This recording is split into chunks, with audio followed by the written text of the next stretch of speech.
मेरे प्रिय भाई और बहनों, हम 40 काल में प्रभु के दुख भोग को याद करते हैं और अपने जीवन के दुखों को उनके दुखों के साथ जोड़कर पिता ईश्वर को समर्पित करने का प्रयास करते हैं। 40 काल के दौरान विशेष करके कैथोलिक कलीसिया में क्रूस की यात्रा मनाने की प्रथा है। लोग क्रूस की यात्रा मनाते हैं। पिलातुस के भवन से लेकर गोलगोता तक प्रभु यीशु की जो अंतिम यात्रा थी वह क्रूस की यात्रा, और उसके दौरान जो जो घटनाएं हुई, प्रभु को जो जो अनुभव हुआ, उसको याद किया जाता है और उसको मनाया जाता है और अपने जीवन यात्रा के दुख पीड़ाओं को प्रभु को समर्पित किया जाता है। हमारे आश्रम में 40 के दौरान हर शुक्रवार को प्रवचन होते हैं और क्रूस की यात्रा होती है। एक अनोखा अनुभव है सारे संसार में। पिछले शुक्रवार को हजारों की संख्या में भाई बहनों ने क्रूस की यात्रा में भाग लिया और मेरा विश्वास है कि इस पुण्य कर्म के द्वारा उनके जीवन में प्रभु की ढेर सारी आशीषें आ रही हैं। तो क्रूस की यात्रा हमारी प्रथा का हिस्सा है। लूकस के सुसमाचार के अध्याय 9 उसके वाक्य 23 और 24 में, और मत्ती के सुसमाचार के अध्याय 16 वाक्य 24 और 25, और मार्कुस के सुसमाचार के अध्याय 8 वाक्य 34 और 35 में प्रभु यीशु कहते हैं, यदि कोई मेरा अनुसरण करना चाहे तो वो आत्म त्याग करें और प्रतिदिन का क्रूस उठाकर मेरे पीछे हो ले। प्रभु यीशु कहते हैं, यदि कोई मेरा अनुसरण करना चाहे, मेरा शिष्य बनना चाहे, तो आत्म त्याग करें और प्रतिदिन का क्रूस उठाकर मेरे पीछे हो लें। प्रभु यीशु क्रूस की यात्रा मना चुके हैं। प्रभु यीशु क्रूस उठाकर चल चुके हैं और एक शिष्य वो है जो यीशु के पीछे पीछे चलता है। यह कतई संभव नहीं है कि गुरु एक मार्ग पर चले और शिष्य दूसरे मार्ग पर चले। गुरु जिस मार्ग पर चला है उसी मार्ग पर शिष्य को भी चलना चाहिए। क्रूस हर मसीही के जीवन का एक अभिन्न अंग है। मैं यही आज बताना चाहता हूं। क्रूस मसीही शिष्यत्व का एक अभिन्न अनुभव है। अगर हम यीशु का अनुसरण करना चाहते हैं, यीशु के पीछे चलना चाहते हैं, तो हमें क्रूस उठाने के लिए तैयार होना चाहिए। कहा जाता है, no Christ without cross and no Christian without suffering. यानी बिना क्रूस के मसीह नहीं है और बिना दुख का मसीही नहीं है। दुख हमारे जीवन का एक अभिन्न अंग है। इस सत्य को जानना जरूरी है। फिलिपियों के पत्र के अध्याय 1 उसके वाक्य 29 में संत पौलुस कहते हैं,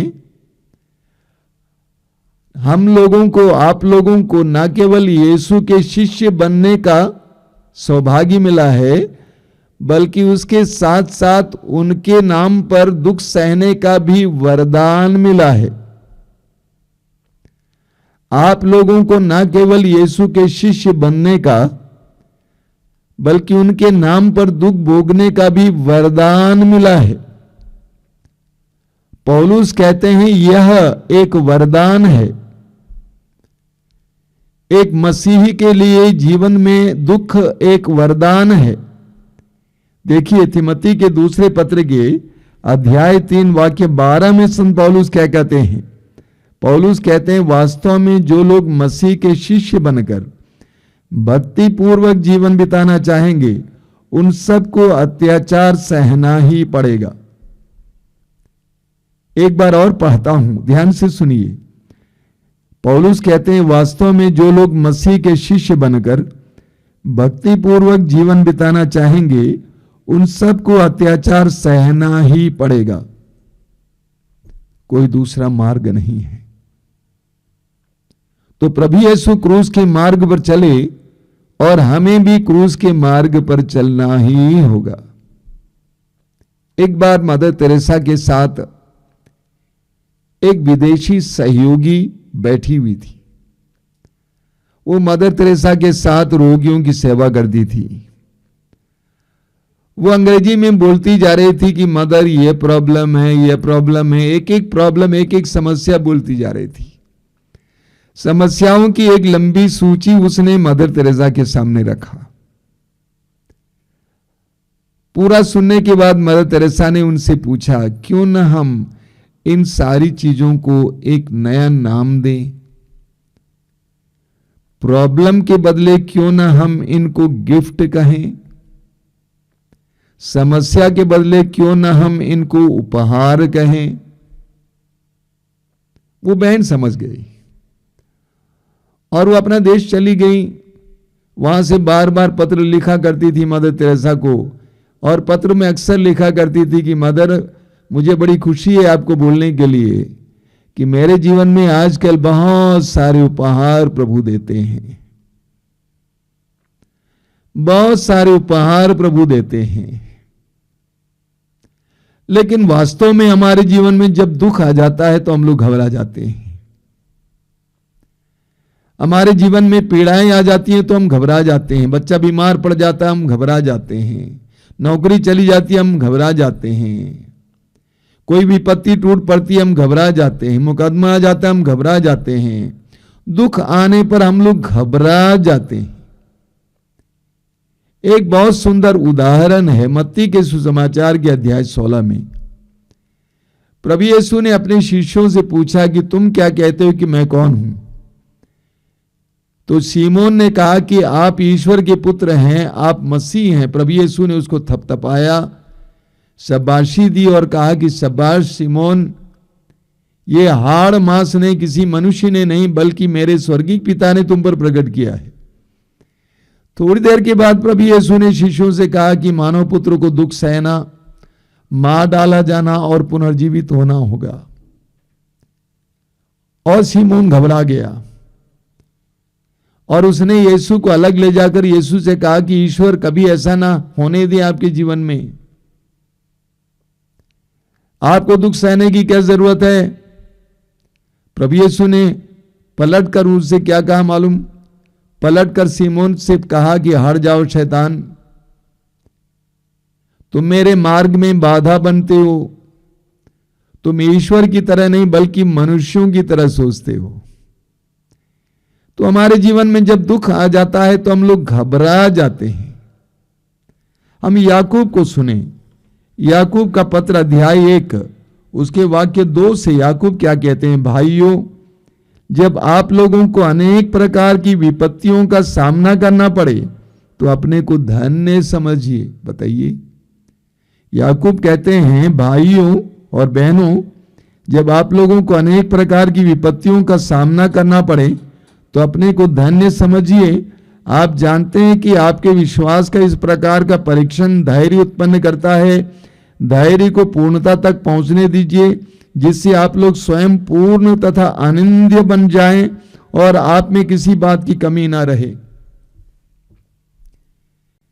याकूब कहते हैं कि दुख आते हैं तो अपने को धन्य समझिए, क्योंकि उन दुखों के द्वारा आप परिष्कृत किए जाएंगे, आप शुद्ध किए जाएंगे, पवित्र किए जाएंगे। हर विश्वासी के लिए दुख शुद्धिकरण की प्रक्रिया है। उसके द्वारा प्रभु ईश्वर हमें शुद्ध करता है।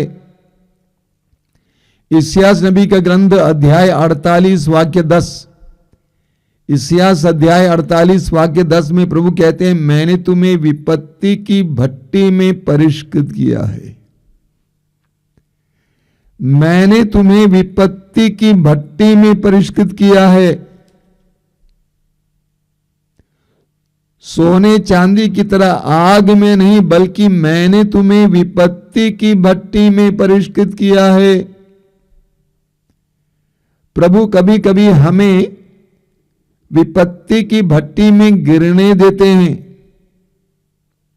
अलग अलग प्रकार के दुखों में गिरने देते हैं, और उसके द्वारा प्रभु हमें परिष्कृत करते हैं, जैसे सोना परिष्कृत किया जाता है। हम पवित्र किए जाते हैं, शुद्ध किए जाते हैं। पेतरुस को सुनिए, पेतरुस का पहला पत्र, उसके अध्याय 1 वाक्य 6 और 7 में पेतरुस क्या कहते हैं? ये आप लोगों के लिए बड़े आनंद का विषय है, हालांकि अभी थोड़े समय के लिए आपको अनेक प्रकार के कष्ट सहने पड़ रहे हैं। ये इसीलिए होता है कि आपका विश्वास परीक्षा में खरा निकले।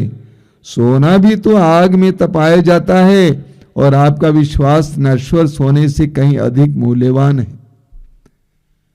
मैं सोचता हूं कि इसको और एक बार आपके लिए पढ़ूंगा। पेतरुस कहते हैं, यह आप लोगों के लिए बड़े आनंद का विषय है, हालांकि अभी थोड़े समय के लिए आपको अनेक प्रकार के कष्ट सहने पड़ रहे हैं। यह आनंद का विषय है। क्यों? यह इसीलिए होता है कि आपका विश्वास परीक्षा में खरा निकले। सोना भी तो आग में तपाया जाता है। पेतरुस कहते हैं, जिस तरह सोना आग में तपाया जाता है, शुद्ध किया जाता है, परिष्कृत किया जाता है, कीमती बनाया जाता है, उसी तरह आपके विश्वास के शुद्धिकरण के लिए आपको भी आग से होकर गुजरना पड़ेगा। यदि हम इतना समझ पाएंगे तो दुखों के प्रति हमारा नजरिया बदल जाएगा। कई लोगों के जीवन में परेशानियां जरूर हैं, लेकिन वे ज्यादा दुखी हैं क्योंकि वे अपने दुख को समझ नहीं पाते। ऐसा क्यों? उनके मन में सवाल आता है कि ऐसा क्यों? क्योंकि उनको दुख के बारे में जानकारी कम है, ज्ञान कम है। प्रभु यीशु के दुख भोग और मृत्यु के द्वारा हमें दुख के बारे में एक गूढ़ रहस्य प्राप्त हो गया है। अगर हम इतना समझ पाएंगे तो हम लोग दुखी नहीं रहेंगे। हमारे जीवन में समस्या आने पर हम लोग दुखी हो जाते हैं। जैसे मान लीजिए छोटा सा बच्चा है, बच्चे को डॉक्टर के पास या नर्स के पास ले जाएंगे तो नर्स वो सुई लेकर आती है इंजेक्शन के लिए, तो बच्चा रोता है और नर्स से भागना चाहता है, हालांकि मां उसको पकड़ी हुई है। वो बच्चा सोचता है कि ये नर्स मेरा दुश्मन है,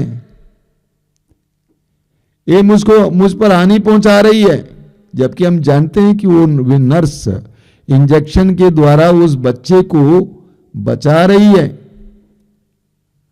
रोग से बचा रही है।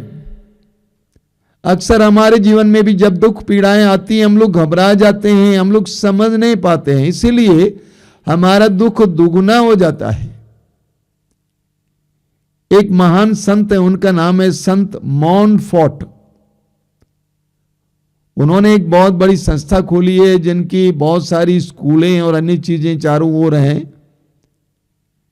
तो उन्होंने कहा है, if Christians knew the value of sufferings they would walk miles to obtain it. यानी यदि मसीहियों को दुख का मूल्य समझ में आता तो वे उसे प्राप्त करने के लिए कोसों पैदल चलते। अगर हमें दुख का मूल्य मालूम होता तो हम उसको ढूंढते। कई साल पहले मैंने एक किताब पढ़ी अंग्रेजी में। उस किताब का शीर्षक था गॉड्स बेस्ट आइडियाज, यानी परमेश्वर के सर्वोत्तम विचार या योजनाएं। और इन योजनाओं में से एक योजना थी क्रूस का मार्ग। जब मानव मुक्ति के बारे में ईश्वर ने सोचा तो ईश्वर ने दूसरा कोई मार्ग नहीं अपनाया, बल्कि क्रूस के मार्ग को अपनाया। ईश्वर ने क्रूस के मार्ग को अपनाया। और मुक्ति के कार्य के लिए यीशु क्रूस के मार्ग पर चले। हम मनुष्यों के दुखों से वो गुजरे। अब कोई भी मनुष्य ये नहीं कह सकता है कि यीशु क्या जानता है। एक मनुष्य अपने जीवन में जितने दुखों का अनुभव कर सकता है, मानसिक, सामाजिक और शारीरिक दुखों का अनुभव कर सकता है, उससे कई गुना ज्यादा दुख यीशु ने सहन किया। वचन में लिखा हुआ है वो हमारे दुखों से लदा हुआ था। एक मनुष्य अपने व्यक्तिगत और या तो सामाजिक जीवन में, प्रतिदिन के जीवन में जो जो दुख का अनुभव करता है, उन सारे दुखों का प्रभु यीशु ने अनुभव किया और वे क्रूस के मार्ग पर चल दिखाए। रोमियों के पत्र के अध्याय 5 उसके वाक्य 3 से 5 तक संत पौलुस कहते हैं, इतना ही नहीं, हम दुख तकलीफ पर भी गौरव करें, क्योंकि हम जानते हैं कि दुख तकलीफ से धैर्य, धैर्य से दृढ़ता और दृढ़ता से आशा उत्पन्न होती है और आशा व्यर्थ नहीं होती। प्रभु यीशु ने क्रूस का मार्ग चलकर हमें दिखा दिया है कि बेटा इसी मार्ग पर चले आओ। ये महिमा का मार्ग है, इसी मार्ग पर चले आओ। यीशु ने क्रूस का मार्ग तय किया और हमें बताया कि उस पर चलो। पौलुस कहते हैं क्रूस के द्वारा, दुख के द्वारा हमें सहन शक्ति मिलती है और सहन शक्ति के द्वारा हमें धैर्य मिल जाता है।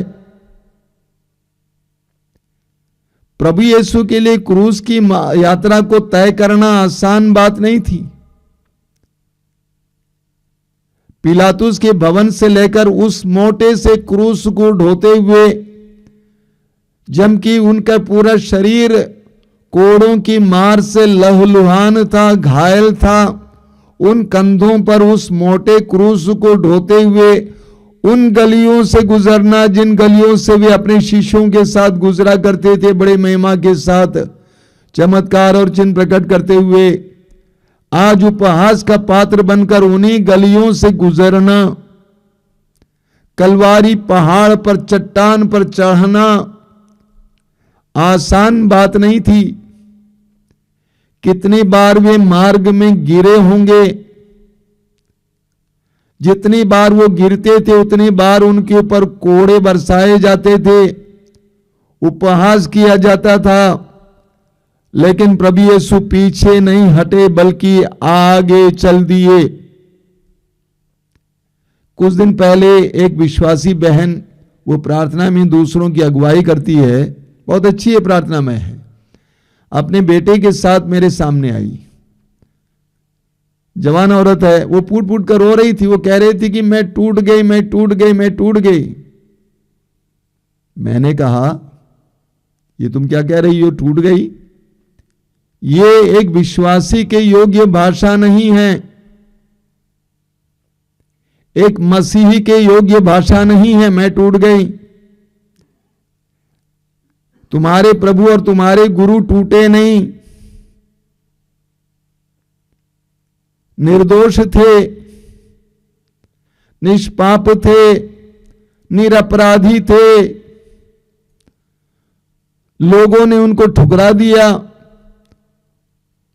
उनके शिष्यों ने उनको छोड़ दिया।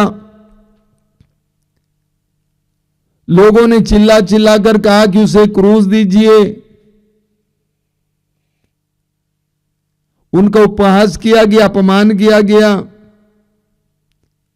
उन पर कोड़ों के 40 कोड़ों की वर्षा हुई, उनका समूचा शरीर छितरा दिया गया, चीरा गया, उनको नंगे ही क्रूस पर लटकाया गया। एक डाकू की तरह वो मर गए, लेकिन वो टूटे नहीं। एक विश्वासी कभी टूट नहीं सकता है, एक विश्वासी कभी टूट नहीं सकता। प्रभु यीशु ने हमें टूटना नहीं सिखाया है, क्योंकि हमें दुख का अर्थ मालूम है। हम दुख में टूटते नहीं क्योंकि हमें दुख का अर्थ मालूम है, उद्देश्य मालूम है। मां मरियम की आंखों के सामने उनका एकमात्र बेटा तड़प तड़प कर मर रहा था दो डाकुओं के बीच, लेकिन मां टूटी नहीं, बिलखी नहीं, क्योंकि उनको दुख का अर्थ मालूम था। उनको मालूम था कि दुख का एक उद्देश्य, एक अर्थ है। दुख व्यर्थ नहीं है। हम मसीहियों के लिए, हम विश्वासियों के लिए दुख व्यर्थ नहीं। आप सुन रहे हैं, मैं जोर से बोल रहा हूं क्योंकि मेरी आत्मा बोल रही है कि चिल्ला चिल्ला कर बोलो। प्रभु यीशु के दुख भोग और मृत्यु के बाद हमारे लिए, हमें दुख का एक नया अर्थ मिला है, एक नया उद्देश्य मिला है।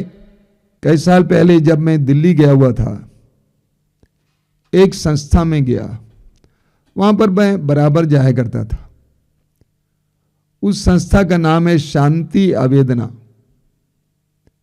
और वहां पर मरणासन कैंसर रोगियों की सेवा होती है। यानी जो जल्दी मरने वाले हैं, ऐसे कैंसर के रोगियों की सेवा होती है। एक बार जब मैं वहां गया हुआ था, वहां की जो अधिकारी बहन है, उन्होंने कहा कि स्वामी जी ऐसा है, हम सारे रोगियों को इकट्ठा करते हैं, आप उनको वचन सुनाइए, आप उनको सांत्वना दीजिए। सारे लोग सामने बैठे हुए थे। किसी का यहां पे कटा हुआ है, किसी का हाथ कटा हुआ है, बहुत बुरी अवस्था में, कोई जल्दी मरने वाला है। मैंने सोचा कि प्रभु मैं इनसे क्या कहूं, कौन से सांत्वना का वचन सुनाऊं। अचानक प्रभु ने मुझे प्रेरणा दी कि उनसे कहो कि उनका यज्ञ, उनका बलिदान प्रभु को स्वीकार्य है। उनको कहो ये यज्ञ है, एक बलिदान है। तो मैंने उनसे कहा कि देखिए, मैं जानता हूं कि आप बहुत ज्यादा दुखी हैं, परेशान हैं, बहुत ज्यादा पीड़ा में हैं, लेकिन आज प्रभु मुझे प्रेरणा देते हैं, ये बताएं कि आपका ये दुख, ये पीड़ा एक यज्ञ है और इसकी सुगंध ईश्वर को बहुत प्रिय है। इसीलिए इस पीड़ा को व्यर्थ जाने मत दीजिए। ये संसार भर के सभी दुखियों और पीड़ाओं के लिए समर्पित करना ईश्वर को, और इस पीड़ा को एक सकारात्मक चीज बना देना, एक यज्ञ या बलिदान जैसे बना देना। मैंने उनसे कहा कि प्रभु यीशु क्रूस पर लटकाए गए और प्रभु यीशु के उस क्रूस मरण के द्वारा करोड़ों करोड़ों लोगों को कृपा मिली है। आपके इस दुख के द्वारा करोड़ों लोगों को कृपा मिले, इसके लिए प्रार्थना कीजिए, इसको व्यर्थ ही जाने मत दीजिए। और आज मैं आपसे ये कहना चाहता हूं मेरे भाई और बहनों, इस 40 काल में क्रूस से प्रेम कीजिए। मैं जानता हूं कि आप में से कई लोग क्रूस पहनते हैं, क्रूस चूमते हैं, क्रूस का चिन्ह बनाते हैं, अपने घर के सामने क्रूस बनवाते हैं। वास्तव में क्रूस से प्रेम करना सीखिए, दुख से प्रेम करना सीखिए। जब आप दुख से प्रेम करेंगे तो दुख पर आप जीतेंगे। केरल में एक बहन है, उसका नाम मैं लेना चाहता हूं, उनका नाम है रानी जॉन। बहुत पवित्र नारी है, बहुत प्रार्थना में नारी है, पवित्र नारी हैं। उनको प्रभु यीशु के 5 घावों का अनुभव कई बार मिल चुका है। वास्तव में उनके शरीर में यीशु के 5 घावों का अनुभव मिला है, दिखाई दिया है। और जब उनको यह अनुभव होता, वो तड़पती थी। एक बार उत्तर भारत के एक पुरोहित उनके यहां गए हुए थे, तो उस बहन ने उस पुरोहित से कहा, उस पुरोहित ने मुझसे कहा, बहन ने कहा कि फादर, कभी कभी मेरे जीवन में दुख नहीं होता है तो मैं प्रभु से पूछती हूं, प्रभु क्या तुम मुझे प्यार नहीं करते? क्या तुम मुझे प्यार नहीं करते? प्रकाशना ग्रंथ के अध्याय 3 वाक्य 19 में प्रभु कहते हैं, मैं जिनको प्यार करता हूं उनको डांटता हूं और दंड भी देता हूं। दुख को यह समझना कि प्रभु की ओर से एक दंड है, श्राप है, एक विश्वासी के लिए, एक मसीह के लिए एक गलत धारणा है। दुखों के द्वारा प्रभु अपने प्रेम को हम पर प्रकट करते हैं। एक बार मदर तेरेसा एक बहुत गंभीर कैंसर के रोगी के पास गई हुई थी और वो कैंसर के रोग के कारण तड़प रही थी दुख में। तो मदर तेरेसा ने उनसे कहा कि देखो बहन, क्रूसित यीशु के तुम इतने करीब हो गई हो कि वो तुम्हें उस क्रूस पर से चूम रहे हैं। तुम्हारे जीवन में ये जो दुख होता है ये प्रभु यीशु का चुंबन है। दुख से प्यार कीजिए और दुख को अपने अधिकार में कीजिए, दुख पर जीत पाइए। एक सुंदर गीत है हिंदी में, बहुत पुराना गीत है, परम पिता की हम स्तुति गाएं। उसकी एक कड़ी कुछ इस प्रकार है, घोंसले को बार बार तोड़कर उसने चाहा कि सीखें हम उड़ना उससे। घोंसले को बार बार तोड़कर उसने चाहा कि सीखें हम उड़ना उससे। घोंसले को बार बार तोड़कर उसने चाहा कि सीखें हम उड़ना उससे। आपने कभी देखा होगा, चील के अंडे होते हैं और चील उस पर बैठती है और उसमें से छोटे छोटे चूजे निकलते हैं। जब उनके पर लग जाते हैं तो मां चील क्या करती है, घोंसले को तोड़ देती है ताकि वे बच्चे उड़ना सीखें। अगर उस घोंसले को नहीं तोड़ती तो बच्चे उसके अंदर सुरक्षित रहते। कभी कभी प्रभु हमारे साथ भी ऐसा ही करते हैं।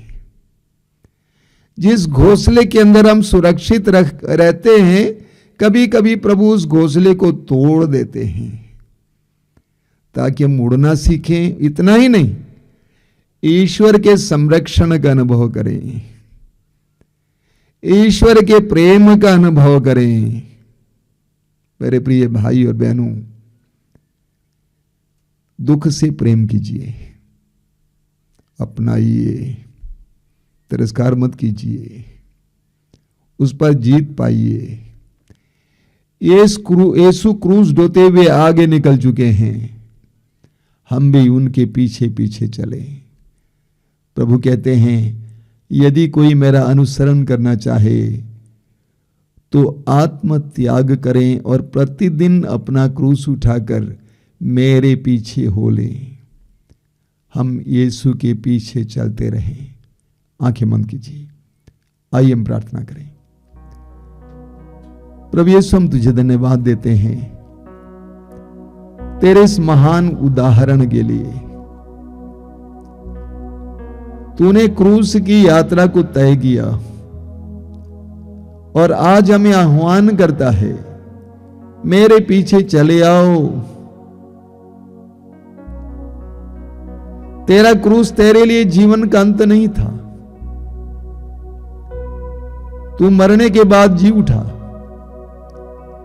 तू आज महिमान्वित है और तू हमें आह्वान करता है, डरो नहीं, क्रूस के मार्ग पर चलो, मेरे पीछे चले आओ। मेरी तरह तुम भी महिमा में प्रवेश करोगे। प्रभु, तेरी आवाज को सुनने के लिए हमें कृपा दीजिए। अपने जीवन के दुखों को सहर्ष से स्वीकार करने के लिए कृपा दीजिए और विश्वास और भरोसे के साथ तेरे पीछे चलने की कृपा दीजिए। धन्यवाद यीशु, तेरी स्तुति, तेरी आराधना, तेरी महिमा।